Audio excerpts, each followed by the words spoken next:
All right, so if you look at my feed, I am primarily doing NBA content, but given that I am one of the biggest Kentucky basketball fans, and given that this is an entirely different era in Kentucky basketball, I had to react to this season opener performance here against Wright State. First thing I'm going to say is this. Can we not fall into this trend where every single game we're comparing Mark Pope's team to like the previous teams under John Calipari? Like, can we not do that? I'm already seeing that a lot on NBA Twitter, on college basketball Twitter, and I think it's pretty disingenuous because we're just talking about two completely different cultures, right? Calipari's culture is going to be different than what Mark Pope's culture is. Period, point blank. For Calipari, I don't think it's fair to down him for what he built during his time at Kentucky because it worked, right? There were years where it did work. There were years where Calipari was justified in really having this pro style NBA factory type of thing going on here with Kentucky. There were multiple national title appearances. There were multiple Final Fours, multiple tournament appearances, multiple SEC championships, right? Multiple number one top 10 rankings and all of those things. There was even an undefeated season where they had a lot of freshmen in that lineup back in 2015. And yes, I know they fell short that year in the Final Four, which was one of the most heartbreaking things I've seen as a Kentucky fan. But down in Calipari, every chance we get this season is really disingenuous. Like, let's not make that a trend because, as I said, two different cultures, two different ways of doing things. This Kentucky team here, all veterans, right? And what I saw in this game today, I don't think there was a single freshman that was out there playing.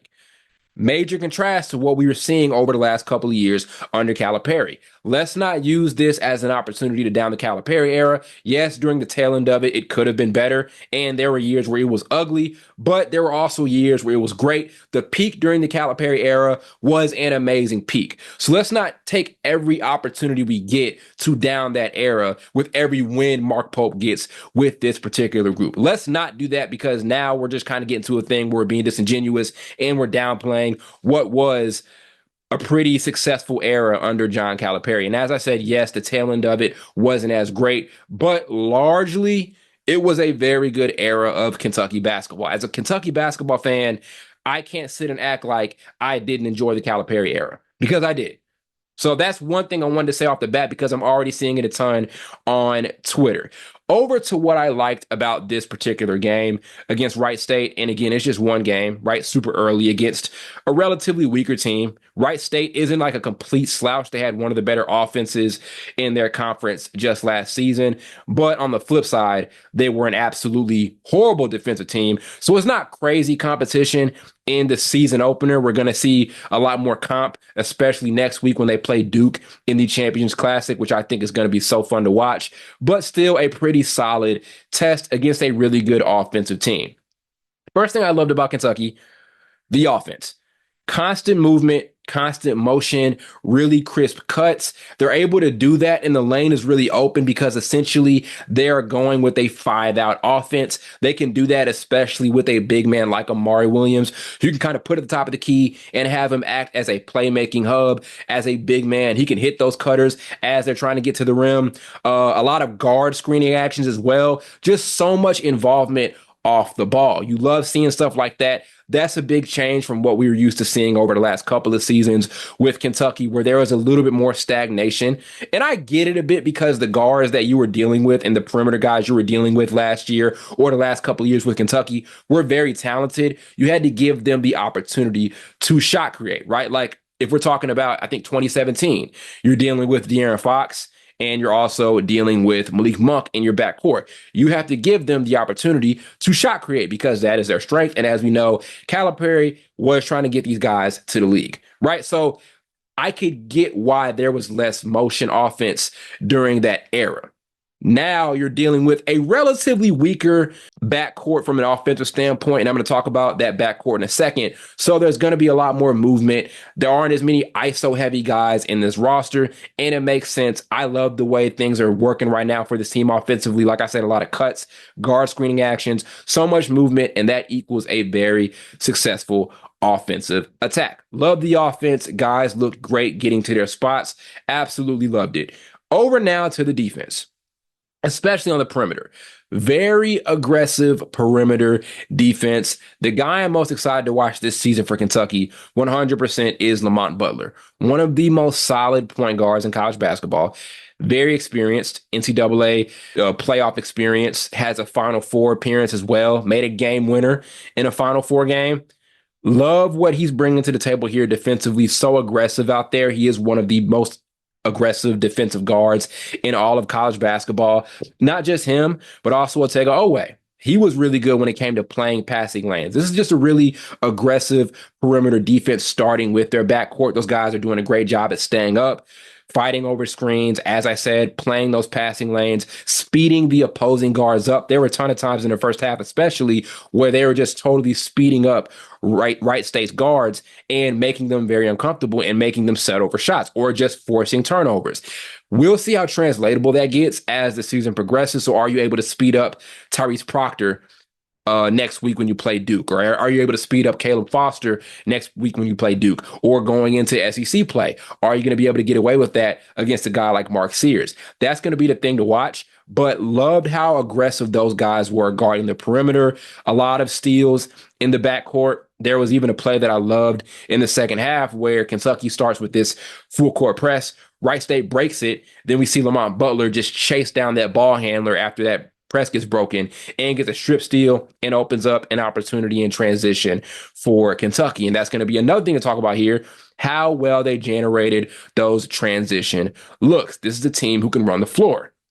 And you also have guards who can run the floor and a guard in Lamont Butler who can orchestrate a fast break very well. You get that with a strong defensive attack, especially in the perimeter. So the defense is going to be huge because it opens up a major part of what's going to make them a great offensive team. If you take away the transition offense, then the offense is less threatening, right? If you restrict this team to just being a great half-court team, which they can do, they're not going to be as effective. This team is going to need transition opportunities because they have guys who can get out and run and space the floor in transition as well. Defense is going to totally feed the offense, as all things go with basketball. And you love seeing that their perimeter guys with Lamont Butler and guys like that have done an amazing job so far just in this first game at getting those stops and staying aggressive out there on the perimeter from a defensive standpoint. Love the perimeter defense, love the aggressiveness out there from that team. Also, going back over to the offense in the half court, and this also translates to the transition opportunities I just talked about, the unselfishness. In the first half, they had 14 assists. Again, a lot of those coming in transition, but also a lot of those coming in the half court. We can look at Amari Williams. We can just look at the great ball movement from this team, making those one more passes, the unselfishness. You love seeing that from a group like this. And that's something that's really inherent to veteran teams, is having a great ball moving culture, right? Where guys aren't standing around, the ball isn't sticking. There were a few times where I felt like they would kind of force some shots up. Jackson Robinson had a couple of those moments in the first half, and a couple of moments came here from a couple other guys in the second half. But when this ball is moving and all those things to accompany that off-ball movement and the motion offense they have, they're going to be very dangerous because not only can they move the ball, but they have amazing spacing and they can generate good-looking shots from downtown. So I love that part of their offensive attack as well. Yes, the movement is great. Getting out in transition is great, but their ability to spray the ball out and get the ball from side to side and get it in the right spot and just passing up a good shot for a better shot. Loved seeing that so far here for this team. Finally, last big highlight. This one comes as no surprise. Amari Williams as a presence on the interior. I mentioned it before. Loved how they used him as kind of an offensive hub, playmaking at the top of the key and doing things like that. But his presence on the interior offensively was also great. There was a play where he just drove it straight to the rim with his left hand and got a dunk in the first half, and did that a couple of times throughout the game. And also his chemistry with Lamont Butler in like those empty corner pick and rolls. There were a couple of times where they would do that. They had one where they did it on the elbow, and they had one they did it a few plays earlier, kind of in the short corner where Lamont Butler gets it, then gets into this like short corner pick and roll with Amari Williams, throws a lob to him, and he gets a dunk at the rim. Loved seeing what Amari Williams did there offensively. I think it's going to be interesting seeing how well he plays as he gets more comp down low. Played in a smaller conference last season. You're playing in the SEC, so you're dealing with a lot of really good players at that position, especially with Auburn, Johanny Broome. So it's going to be interesting seeing how much that translates as he plays more competitive big men throughout this level here for Kentucky. But love the presence that he was able to establish here tonight. There are a lot of key guys here for this Kentucky team. Obviously, as I mentioned, there's Lamont Butler, there's Jackson Robinson, and also Amari Williams proving himself to be super big early on for this team. But amazing stuff so far. I love the chemistry from a group that's really new to each other. Like, that's one thing we also have to talk about with this team is, yes, they're a veteran group, and these guys have a lot of collective experience. But Coach Pope is in this position where he has to kind of try to make these guys fit because none of these guys have played a single game together, at least on like a super competitive level. So that's another challenge, and that's a challenge with college basketball in general, right? But these guys have not played with one another, and I thought their chemistry looked amazing. Yes, there are some times where things could have looked a little bit more tightened up, but given that these guys have not played with each other before, they've each come from different systems, from different backgrounds, basketball-wise. They're out there, played in tandem, looked great. Love what I saw here just in game one for Kentucky. And things are going to get more difficult as the season progresses. Obviously, right? This is an SEC that is as good as we've ever seen it over the last few seasons. I think this Kentucky team here is better built than ever, right?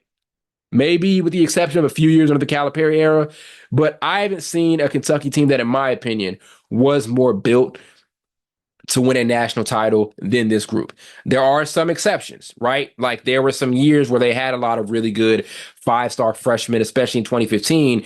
Not only did they have those five-star freshmen, but those guys mixed well with some veteran pieces like the Harrison twins or like Willie Cauley-Stein. So there were some teams in there that were very competitive, and going into the season, they looked really equipped to win a national title. But especially in this era of college basketball, where the veteran teams are the ones winning it, I feel really, really confident that this team has everything they need to compete and win a national title. Experience, there is shot making, interior presence, depth. There's a lot they have. That's something I also didn't really talk about yet is the depth, right? Kirk Krissa coming off the bench, really experienced guard who played, I think played a bit for Arizona, then last year for West Virginia. A lot of experience on this group. So I think the team is very well equipped to make some massive noise throughout the entire season. And I love the first impression that they left here in this opening game against Wright State. And they're going to make an even bigger statement, or have the opportunity to make an even bigger statement once they match up against Duke next week in the Champions Classic.